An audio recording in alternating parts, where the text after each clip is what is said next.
dia akan selalu jadi apa? Jadi bengkok. Bagaimana caranya? Ya harus penuh dengan kebijaksanaan, penuh dengan kasih dan sayang, insya Allah. Nawalan Abdullah bin Zam'ata radhiyallahu anhu, dan hadis dari Sayyidina Abdullah bin Zam'ah radhiyallahu anhu, semoga Allah memberikan redha kepadanya, annahu sami'an nabiyya sallallahu alaihi wasallam yakhtub, bahwasanya dia, yakni Sayyidina Abdullah bin Zam'ah, telah mendengar bahwa Nabi sallallahu alaihi wasallam dalam berkhutbah, wa zakaran naqata, ya, yang dimana beliau di dalam khutbahnya itu menyebutkan tentang an-naqah, yakni bercerita tentang onta. Onta di sini maksudnya adalah onta daripada Nabi Allah Saleh, ya, Nabi Allah Saleh alaihi wassalatu wassalam. Onta yang ada tapi tidak punya ayah dan tidak punya ibu, ada dengan sendirinya, ya. Sebab Sayyidina Ali bin Abi Thalib pernah ditanya oleh seorang pendeta. Kata pendeta itu, aku dengar engkau ini orang yang pintar, engkau mempunyai kelebihan ilmu dibandingkan dengan yang sahabat-sahabat yang lain, sampai-sampai engkau mendapat julukan dari Rasul engkau, kata pendeta, bahwa Rasulmu pernah berkata, ana madinatul ilmi wa aliyun babuha. Engkau adalah pintu daripada keilmuannya Rasulmu itu. Kalau memang engkau adalah orang yang pandai, orang yang dijadikan pintar, orang yang kedua daripada Nabi, daripada Rasulmu, aku akan bertanya kepadamu, ya, kalau memang engkau bisa menjawab pertanyaan-pertanyaanku, ya, maka aku akan beriman kepada Tuhanmu dan juga kepada Nabi-Mu. Kata dia begitu. Kalau dia bisa menjawab apa? Nah, pertanyaannya. Yang pertama katanya, satu pertanyaan tapi dengan 4 soal. Tolong sebutkan 4 saja. Bahwa ada makhluk hidup 4 yang ada di muka bumi ini, hidup di alam dunia ini, tapi dia tidak punya ayah dan tidak punya ibu, ya. Jadi ada di dunia ini tidak punya ayah, tidak punya ibu. Kalau memang itu ada, sebutkan. Katakan, kalau kau bisa, aku akan beriman kepadamu dan juga beriman kepada Nabi-Mu dan beriman kepada Rasul-Mu, karena engkau benar-benar pintu daripada ilmu kerasulan. Gitu. Kata Sayyidina Ali, baik. Kemudian Sayyidina Ali bilang bahwa 4 yang hidup di alam dunia tapi tidak punya ayah dan ibu. Yang pertama Nabi Allah Adam alaihissalam, ya, bahwa Nabi Adam itu ada hidup di dunia tapi tidak punya ayah, tidak punya ibu. Itu satu. Yang kedua katanya ularnya Nabi Musa, ya, ularnya Nabi Musa ada di dunia tapi tidak punya ayah dan tidak punya ibu. Ketika Nabi Musa berhadapan dengan Fir'aun, di mana pada saat itu Fir'aun ditemani dengan para penasehat-penasehatnya, para dukun-dukunnya, menunjukkan kesaktian di hadapan Nabi Musa. Mereka melemparkan tambang-tambangnya itu, dan tambangnya itu berubah menjadi apa?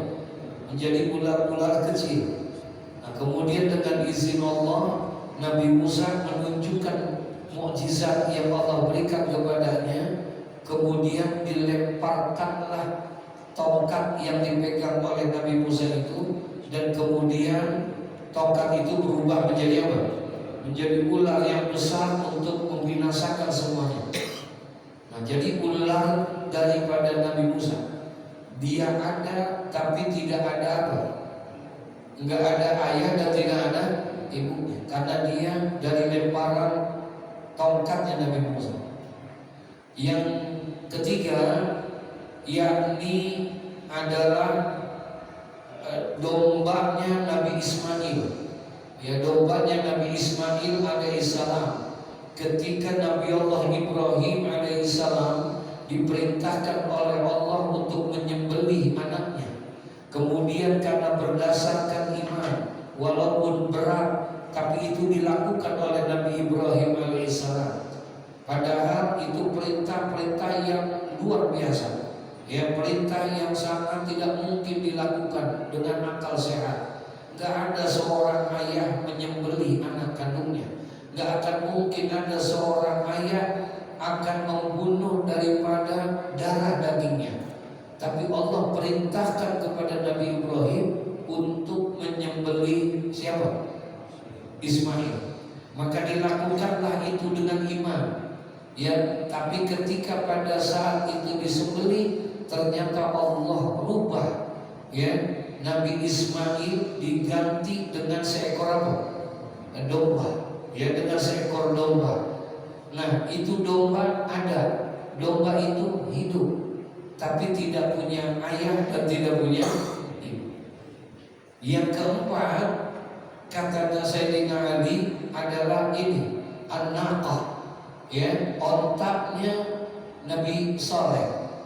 Ya, ontaknya Nabi Saleh. Nabi Saleh ini termasuk nabi yang di dalam berdakwahnya itu mendapat tantangan yang begitu berat. Ujiannya begitu luar biasa. Dimusuhi oleh semua orang-orang, tidak senang dengan dakwahnya. Sampai-sampai satu hari para tokoh-tokoh kafir pada zaman itu, yang kaum itu disebut, mungkin kita pernah dengar, ada namanya kaum Samud. Nah, dengar ya, di dalam Al-Quran itu ada cerita tentang kisah kaum Samud yang dibinasakan oleh Allah semuanya itu. Nah, ini kaum Samud ini di zaman Nabi Saleh. Nabi Saleh pada saat itu kemudian dikumpulkan itu, bahwa tokoh-tokoh itu manggil Nabi Saleh. Intinya mereka menuntut, apakah benar engkau ini seorang rasul? Apakah benar engkau ini seorang nabi? Seorang rasul, seorang nabi harus punya mukjizat. Kalau engkau bisa menunjukkan mukjizat kepada kami, maka kami akan beriman kepada engkau. Kami akan beriman kepada engkau. Tunjukkan kepada kami. Kata Nabi Saleh, baik, dengan izin Tuhanku Allahu Rabbul Alamin, apa yang mesti aku lakukan? Nah, kata mereka, jangan sekarang, tapi besok. Besok kami akan kumpulkan seluruh penduduk negeri ini untuk menyaksikan itu semua. Kalau seandainya kamu tidak mampu melakukan apa yang kami minta untuk menunjukkan mukjizat-mukjizat yang ada pada dirimu sebagai bentuk kenabian dan kerasulanmu, kalau kamu tidak bisa, maka kami akan bunuh engkau. Ya, tapi kalau kamu bisa, maka kami akan beriman kepada Tuhanmu dan beriman ke atas kenabian dan kerasulanmu. Baik, kata Nabi Saleh. Tibalah waktunya besok. Kemudian besok dikumpulkanlah itu. Dikumpulkannya di atas bukit. Berkumpul semua penduduk negeri di masa tempat itu. Kemudian mereka pun menyaksikan itu. Ya, tokoh ini manggil Nabi Saleh. Kemudian Nabi Allah Saleh alaihissalam diminta untuk menunjukkan mukjizatnya. Kata Nabi Saleh, apa yang mesti saya tunjukkan? Ya, mukjizat apa yang kalian minta? Kemudian ditunjuk ada satu batu besar di bukit itu, ada satu batu besar. Kemudian kata mereka disaksikan oleh masyarakat dan umat di sekitarnya itu. Kami minta tunjukkan kepada kami mukjizat engkau, keluarkan ontak dari batu besar itu. Ya, keluarkan ontak dari batu besar itu. Kalau engkau bisa mengeluarkan ontak, kami akan beriman kepadamu dan beriman kepada Tuhan. Kata Nabi Saleh, baik. Kemudian Nabi Saleh minta waktu untuk bermunajat kepada Allah, beribadah kepada Allah. Setelah dia berdoa, bermohon dan beribadah kepada Allah, kemudian dengan izin Allah Subhanahu wa taala batu yang besar itu kemudian pecah, terbelah dan keluarlah seekor onta. Ya. Nah, seekor onta inilah yang disebut dengan an-naqah. Jadi ontanya daripada mukjizatnya Nabi apa? Nabi Saleh alaihi salatu wassalam. Jadi Nabi sedang berdakwah. Ketika Nabi menyampaikan dakwahnya, wa zakara naqah. Kemudian Nabi Muhammad menceritakan tentang mukjizat Nabi Saleh, yaitu tentang onta yang keluar dari batu. Wallazi aqaraha, dan orang yang membunuh, di mana Rasulullah sallallahu alaihi wasallam bersabda, ya, itu onta, karena pada saat itu onta hidup dan kemudian saking marahnya ini karena berhasil onta itu hidup, maka onta itu langsung diapain? Langsung dibunuh sama orang-orang kafir pada saat itu, ya. Kemudian Nabi Saleh pun dianiaya, dizalimi dan dibuang, ya. Satu riwayat ke laut. Ingkar mereka, padahal tadi katanya janji kalau memang bisa keluarin onta dia mau apa? Mau beriman. Ternyata mereka tidak beriman, mereka tetap ingkar. Allah murka. Kemudian pada saat itu Allah hancurkan dan Allah turunkan azab. Maka dalam Al-Quran diceritakan kaum Samud itu satu negeri semuanya dibinasakan. Jadi dulu langkah itu negeri kaum apa? Kaum Samud, ya, pada saat itu. Masya Allah. Nah, wa zakara naqah, dan telah menceritakan Rasulullah sallallahu alaihi wasallam di dalam khutbahnya, di dalam dakwahnya, walladzi aqaraha, ya, yang dimana telah membunuh itu akan onta itu. Faqala Rasulullah sallallahu alaihi wasallam, lalu Rasulullah sallallahu alaihi wasallam kemudian melanjutkan daripada dakwahnya itu, izin ba'atha asqaha, ketika bangkit orang yang paling celaka di antara mereka nanti. Di antara mereka itu bangkit, di antaranya in ba'atha laha rajulun azizun alimun mani'un fi rahtihi, di mana akan bangkit di antara mereka itu seorang laki-laki, ya, azizun alimun mani'un fi rahtihi, yang ini bangkit di antara mereka seorang laki-laki yang sangat kuat dan juga gagah serta perkasa, dan dia fi mani'un fi rahtihi, disegani daripada kaumnya pada saat itu. Ini nanti bangkit diceritakan sama Nabi, kaum daripada kaumnya Nabi Allah Saleh alaihi salam itu, ya, nanti dibangkitkan. Jadi salah seorang di antara mereka, yang pertama itu adalah katanya orang yang punya kewibawaan, orang yang sangat kuat, orang yang gagah, orang yang disegani, ya, oleh kaumnya. Faqala, ya, kemudian beliau menyebut, ya'midu ahadukum fayajlidu imra'atahu jaldal 'abdi. Kemudian mereka itu, ya, Rasulullah menyebut tentang wanita, yaitu beliau memberikan nasihat, di mana beliau bersabda, katanya, ya'midu ahadukum fayajlidu imra'atahu jaldal 'abdi. Salah seorang di antara kamu sekalian, kata Nabi Muhammad, salah seorang di antara kamu sekalian ada yang sengaja, ya'midu, ya, ada yang sengaja salah seorang kamu, fayajlidu imra'atahu, ya, sengaja memarahi istrinya itu dengan memukulnya, jaldal abdi, sampai memukul istrinya itu seperti memukul hambanya, budaknya. Marah sama istrinya, ngomelin istrinya sambil memukul, kata Nabi, seperti dia memukul siapa? Budaknya, ya. Kalau budak dipukul mertuannya keras apa enggak? Iya. Dia akan marah itu, dia marah, dipukulin itu budak-budak tersebut. Kata Nabi, nanti itu summa zakaran nisaa ya imba athalaha rajulun azizun alimun mani'un fi rahdihi summa zakaran nisaa fawa'adha fihinna. Ya datang mereka faqala ya'midu ahadukum, nanti akan ada salah seorang di antara kamu yang sengaja memukul istrinya itu jadal abdi, seperti memukul budak. Fala'allahu yudaji'uha min akhiri yaumihi.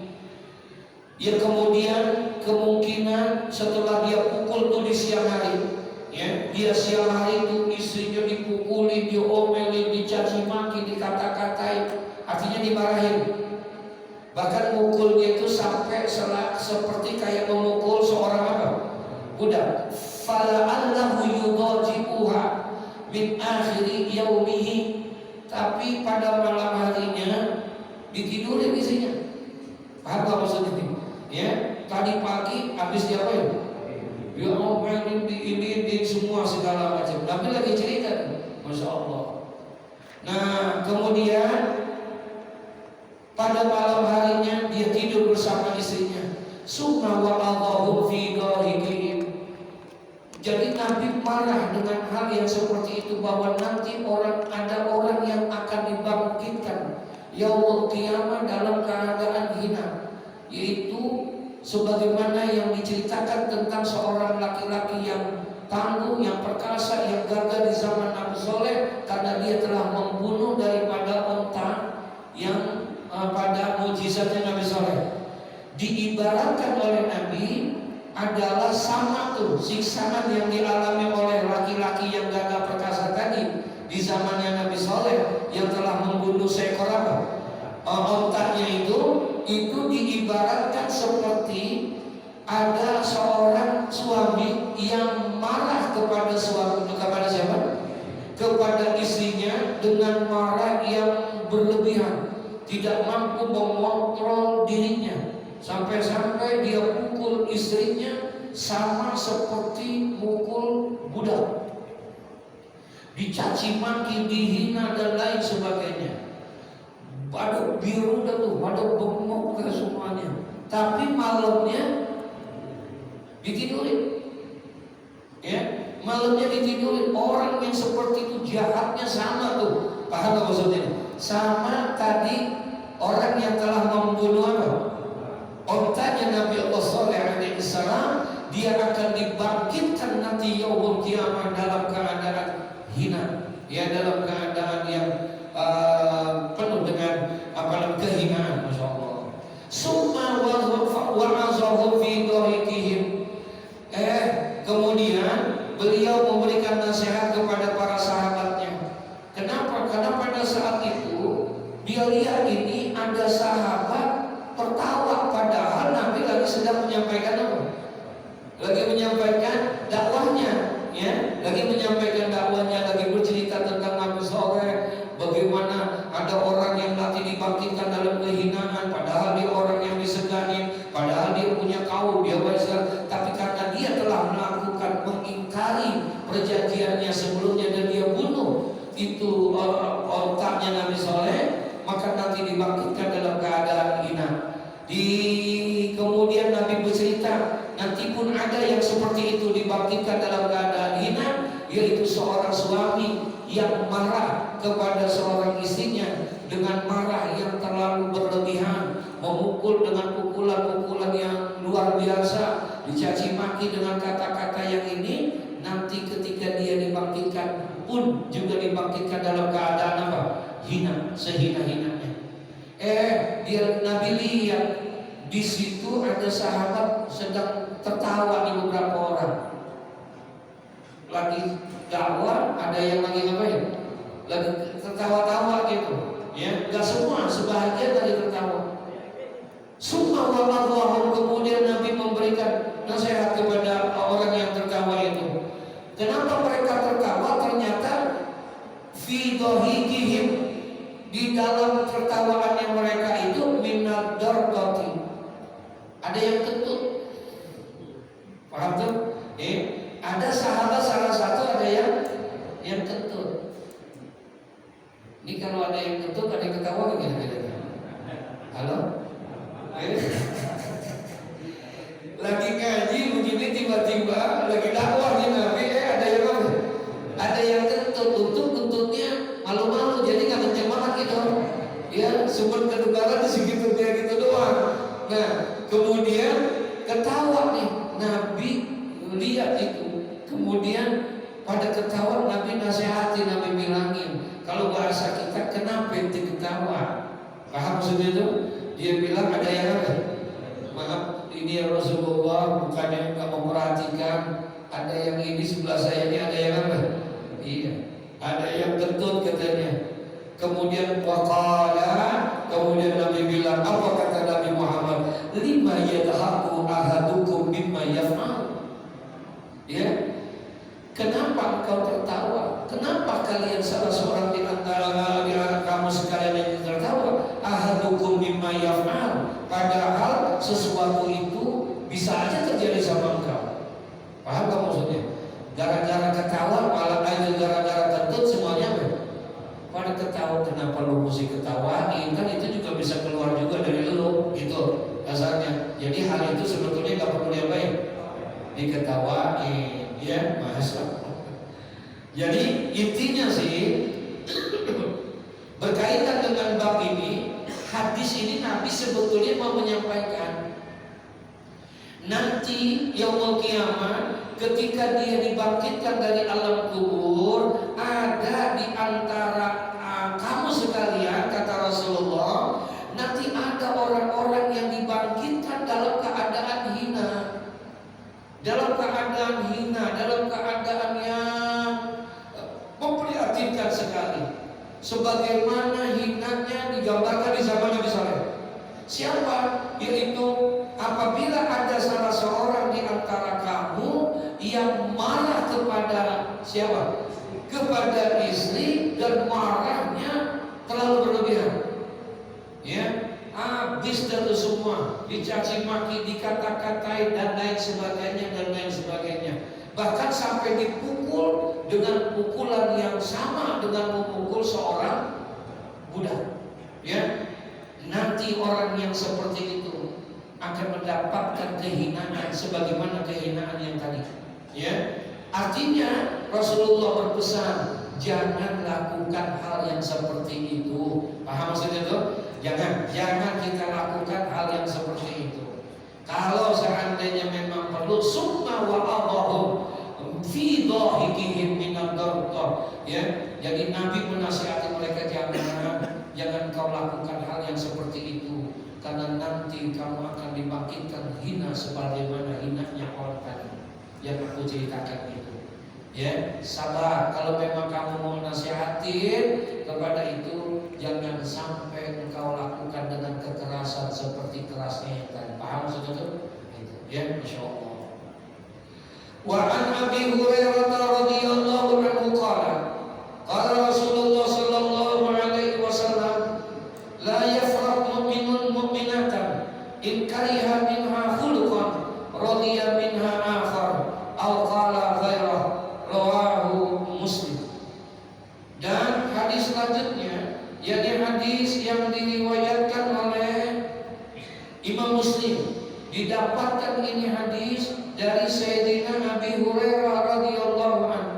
Qala, berkata ini Abu Hurairah, qala Rasulullah sallallahu alaihi wasallam, la yafraq mu'minun mu'minatan in kariha minha. Janganlah seorang mukmin laki-laki, ya, memarahi seorang mukminah, ya, perempuan. In kariha minha, bila ia merasa tidak senang, benci terhadap salah satu daripada khuluqah, salah satu perangainya dari perangainya perempuan itu, ya, maka radiya minha akhar, maka hendaklah kamu berikan perangai yang lain yang apa namanya, au qala ghairahu, yaitu berikan radiya minha akhar, perangai yang bisa lebih baik dan menyenangkan dia. Jangan pakai kekerasan, begitu maksudnya. Apabila kata Nabi Muhammad la yafraq, jangan marah. Ya, seorang laki mukminun, seorang laki-laki yang beriman marah kepada siapa? Mukminatan, kepada seorang perempuan yang beriman. In kariha minha khuluqan, jikalau kamu tidak suka dengan perangai yang dilakukan oleh perempuan itu, maka jangan kamu lakukan, jangan kamu marah yang berlebihan, tapi rodiya minha akhar, tapi tunjukkan kepadamu kesenangan daripada perangai yang lainnya. Artinya berbalik dengan yang kita nggak suka sama perempuan itu karena akhlaknya jelek, paham ya?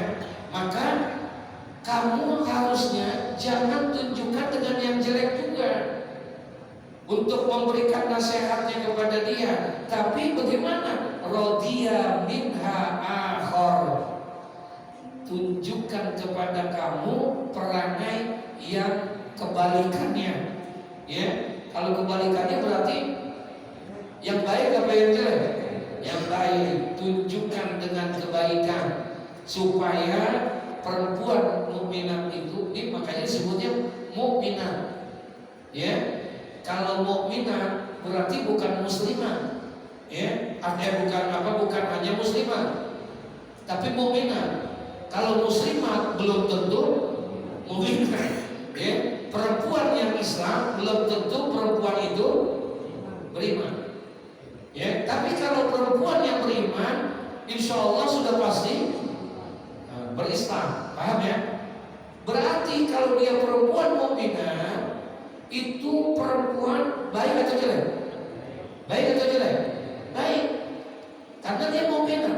Seorang perempuan yang baik, seorang perempuan yang menjalankan perintah Allah, menjauhkan larangan Allah. Tapi yang namanya manusia, ya, bahwa yang namanya manusia potensi untuk berbuat salah itu ada nggak? Iyalah. Bagaimana tidak? Yang namanya manusia al-insan mahallul khata wa nisyan, adalah tempatnya salah, tempatnya lupa. Jadi kemungkinan orang itu berbuat salah bisa terjadi, bisa. Nah, satu masa perempuan yang mukminat ini mungkin karena khilaf, mungkin karena lupa, mungkin karena suatu dan lain hal, dia melakukan satu perbuatan yang membuat diri kita kesel melihat perangainya. Paham maksudnya nih? Kemudian kita marah sama dia.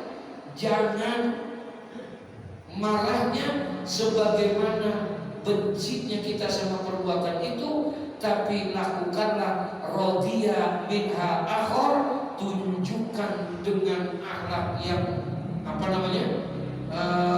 kebalikannya, ya, dengan perangai yang lebih baik, gitu, ya, dengan harapan karena dia perempuan yang mukminat, kalau dikasih gambaran sedikit saja tentang kebaikan, maka dia akan cepat-cepat bertobat kepada Allah Subhanahu wa taala. Paham maksudnya itu ya? Kalau perempuan yang bukan mukminat, walaupun ngomongin pelan, kira-kira paham apa kagak dia? Ngerti apa enggak? Enggak, ya, enggak bakalan boro-boro ngerti, ya, bakalan lebih ini lagi, jangan lagi pelan, kita kerasin aja masih ada. Iya, kenapa? Karena bukan mukminat, ghairu mukminatin. Tapi kalau dia seorang perempuan yang beriman, hanya dikasih kisi-kisi aja juga insya Allah akan apa? Akan mengerti, dia akan bisa berubah, ya. Nah, jadi la yafraq, jangan kamu marah. Siapa? Mukminun, seorang laki-laki yang beriman. Kita orang yang laki-laki beriman, jangan la yafraq mukminatan. Jangan kamu marah kepada perempuan yang beriman, ya. Berarti kalau begitu pada dasarnya perempuannya baik atau jelek? Baik. Itu aja dulu satu. Jangan kamu marah kepada perempuan yang beriman. In kariha minha khuluqa, jikalau kamu marah, kesel, benci, kariha itu benci ngelihat perangainya dia. Ada perangainya kita nggak demen banget. Ya, padahal dia perempuan yang apa? Yang baik. Satu masa dia melakukan sesuatu yang tak pantas, segala macam. Nah kita lihat nih, sebagai laki-laki yang beriman, jangan kamu marah seperti itu. Ya, jangan kamu timpalin dengan kejelekan sebagaimana kejelekan yang dilakukan sama dia. Lalu bagaimana dong? Katanya, kata Nabi, rodiya itu maknanya redha. Ya, rodiya minha akhar. Tunjukkan kepada kamu tentang perangai yang bisa membuat dia senang. Ingat kembali kepada kemungkinan dan keimanannya dia. Ya, masya Allah. Begitulah cara dakwah Nabi Shallallahu Alaihi Wasallam di dalam menyampaikan dakwah, terutama kepada seorang apa? Perempuan. Caranya jangan disamakan kita dengan yang lainnya. Ya, itu. Ya, sebagaimana yang tadi, kalau ada orang yang bisa marahnya sampai berlebih-lebihan, la ilaha illallah, sampai apa aja yang ada di depannya dia, sampai ini asbak itu perempuan dikasih kayak saat apa tinju. Astagfirullah, subhanallah, ya Allah ya Rabb, jangan lagi mukul aja. Nanti ketemu hadis betapa kita ini dilarang oleh Nabi. Mukul bukan nggak boleh, tapi itu alternatif terakhir. Ya, alternatif terakhir untuk bisa memukul itu udah ini banget kan? Udah apa di sini nih apanya? Udah apa di sini gitu makanya apa diapain aja kayak ini segala macam, astagfirullah. Tapi Nabi pesan jangan pukul apa? Wajah. Jangan pukul wajah. La ilaha illallah. Ini kita lihat tadi apa?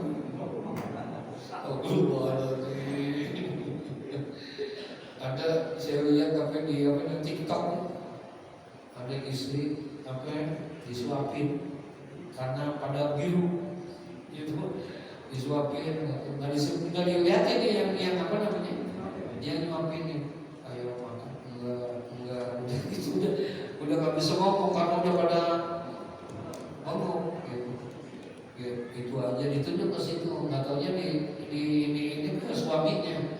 Suaminya disuapin, ternyata suami lebih parah lagi ngomong. Jadi bismillah untuk astagfirullah. Jangan ya, insyaallah. Makanya 11 tahun Sayyidina Anas bin Malik berkhidmat kepada Nabi Muhammad. Ya, berkhidmat kepada Nabi Muhammad, melayani Nabi Muhammad selama 11 tahun. Apa kata Sayyidina Anas? Jangankan perbuatan kasar, ngomong kasar pun aku tidak pernah dengar di rumah tangganya Nabi Muhammad. Jangan lagi perbuatan kasar gitu, jangan ngomong apa? Ngomong yang rada kasar, keras saja aku belum pernah dengar itu di rumahnya Rasulullah. Ya Allah, beda tipis makanya. Astagfirullah, 11 tahun kata Sayyidina Anas aku belum pernah dengar itu katanya. Yang ada semuanya keindahan, makanya gak ada romantisme kehidupan rumah tangga kecuali seromantisnya rumah tangganya baginda Nabi Muhammad. Kalah tuh Romi. Iya. Gak ada apa-apa nih begitu. Ya, Nabi Muhammad Masya Allah begitu penuh cinta yang luar biasa.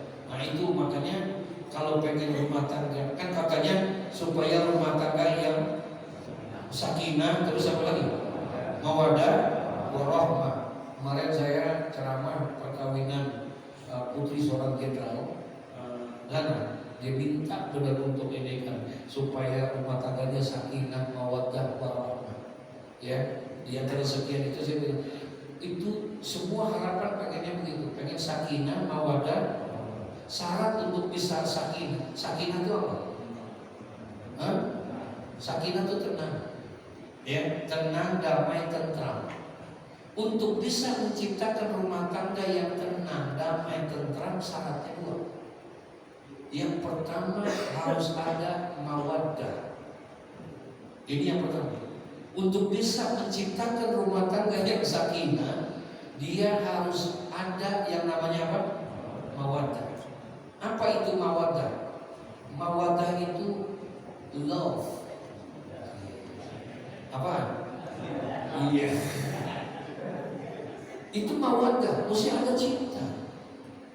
Kalau nggak ada cinta, bohong, nggak akan mungkin ada sakinah di sini.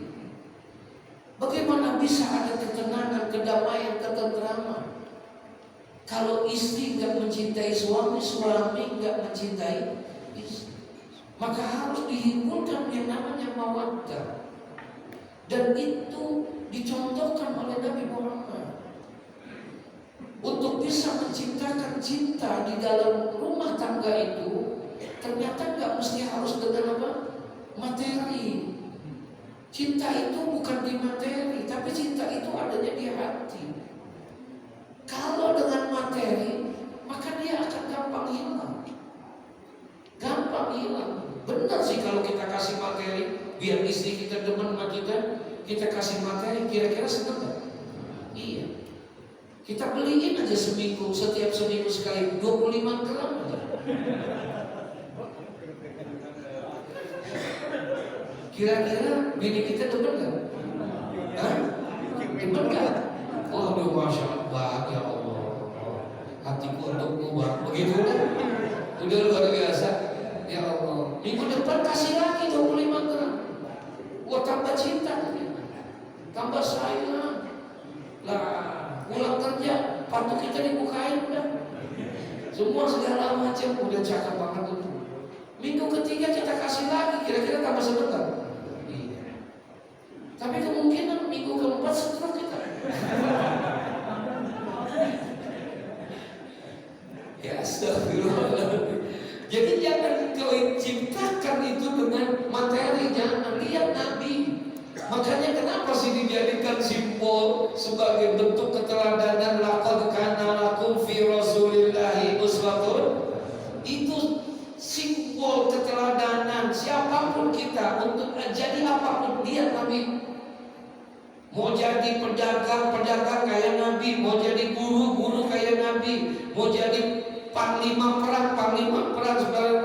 Bagaimana termasuk dalam rumah tangga Nabi Muhammad? Ternyata Nabi luar biasa. Dia bisa menciptakan cinta, mawaddah setiap hari di rumahnya. Allahu Akbar. Tidak dengan materi, tapi dengan tutur kata yang indah. Gak pernah manggil bininya dengan panggilan nama, selalu dengan panggilan kasih sayang. Ya rumahnya. Udah pernah Bapak panggil?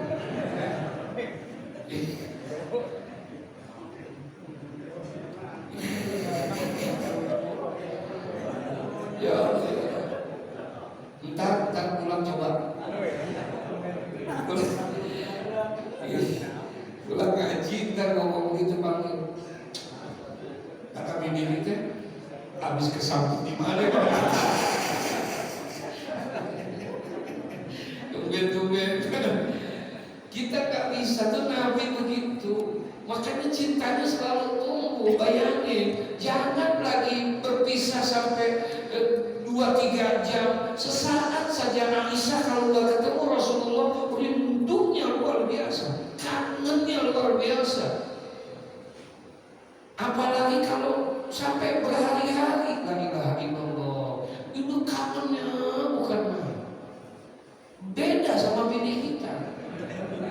Kita jangan lagi sejam 2 jam 2 hari lalu pulang.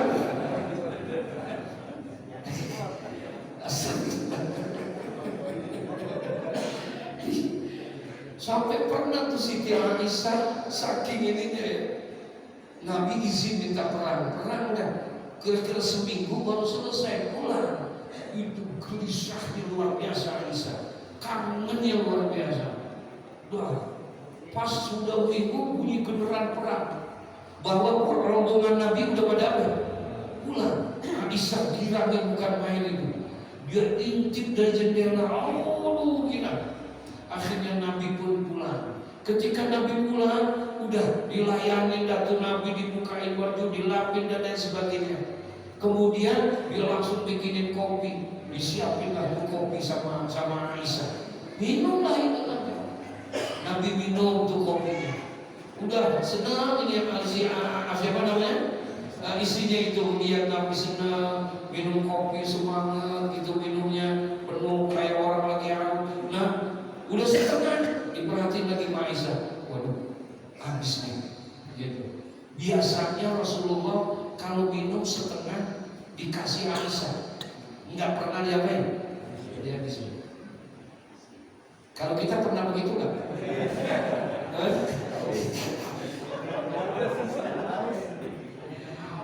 Itu Nabi Muhammad kalau minum tuh makan minum selalu, ya dikasih tuh sama Nabi Muhammad. Dia kata Aisyah, udah setengah belum diapain?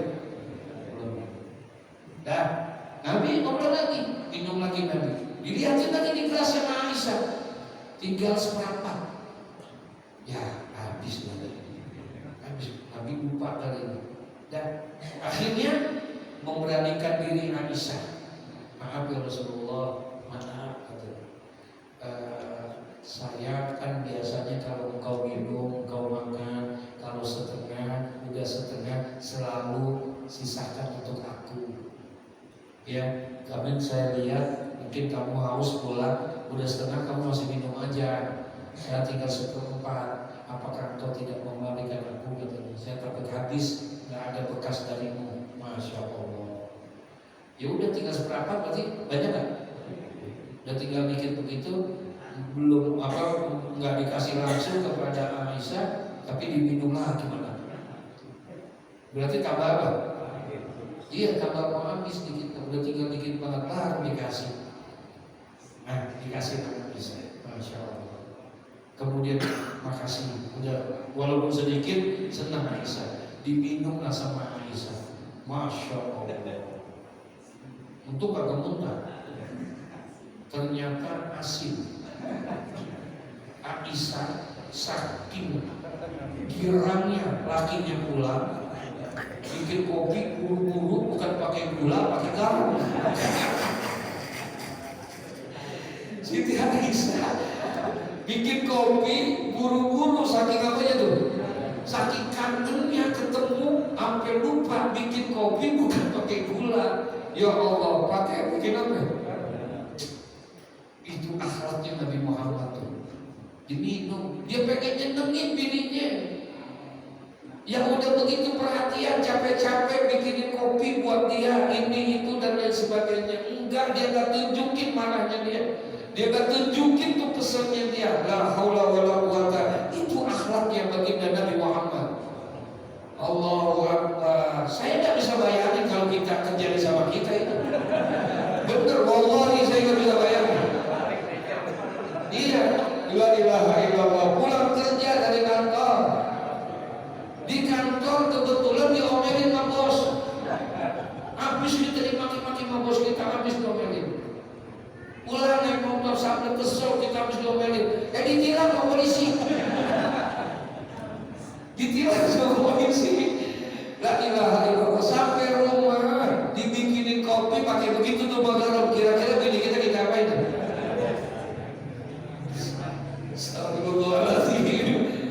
Begitulah. Ada apa? Ada mawaddah. Nabi bisa menciptakan cinta kepada Nabi, kepada istrinya, sehingga akhirnya selalu ada rindu di situ.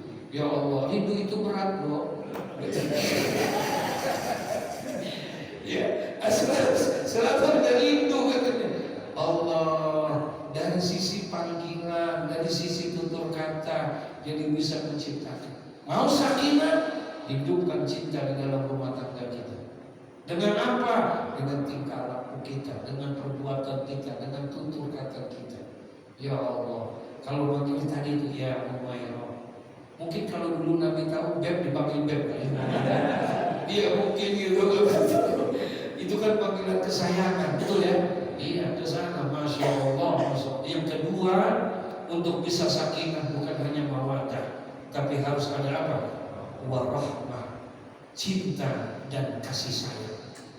Ya, jujur, mohon maaf, yang akan abadi menemani kita bukan ayah dan ibu kita, bukan anak dan putra putri kita, bukan. Tapi yang akan menemani kita nanti sepanjang perjalanan hidup kita adalah siapa? Istri kita. Ya, ayah kita pasti akan meninggal, ibu kita pasti akan wafat, anak kita dia pasti akan mengurus istri dan anak-anak. Ya, yang akan menemani kita adalah istri kita. Jangan sampai itu istri habis itu untuk bikin pun segala macam. Dan tidak. Nanti dia yang merotin kita, dia yang iniin kita, ini segala macam. Mungkin bagi orang yang anak yang udah pada kawin semuanya, tinggal dia berdua, betul ya? Kalau kagak ada cinta, kagak ada rahmat, wah, ampok dah. Iya. Tadi ada itu tadi lah, benar dari enak-enaknya yang kayak begitu, masya Allah. Ya, mudah-mudahan Allah kasih taufik hidayah buat kita. Itulah Nabi Muhammad. Jadi pesannya kayak begitu. Boleh kamu marah, tapi jangan kamu sampai melewati batas di dalam marah kepada istrimu, ya, kepada anak-anak perempuan. Kenapa? Mereka itu adalah diciptakan dari apa? Dari tulang rusuk. Dan tulang rusuk yang paling apa? Yang paling bengkok kata Nabi. Kalau paling bengkok itu rentan untuk apa? Patah. Kalau kamu nasihatilah dengan baik, dengan pelan. Ya, sebab kalau kamu kerasin, entar dia akan patah. Kalau sudah patah, masya Allah, kamu bakal lupa untuk selama-lamanya. Enggak bakal lupa, selalu ingat sampai hari kiamat kurang 2 hari baru dia lupa itu. Ya, ya Al-Fatihah.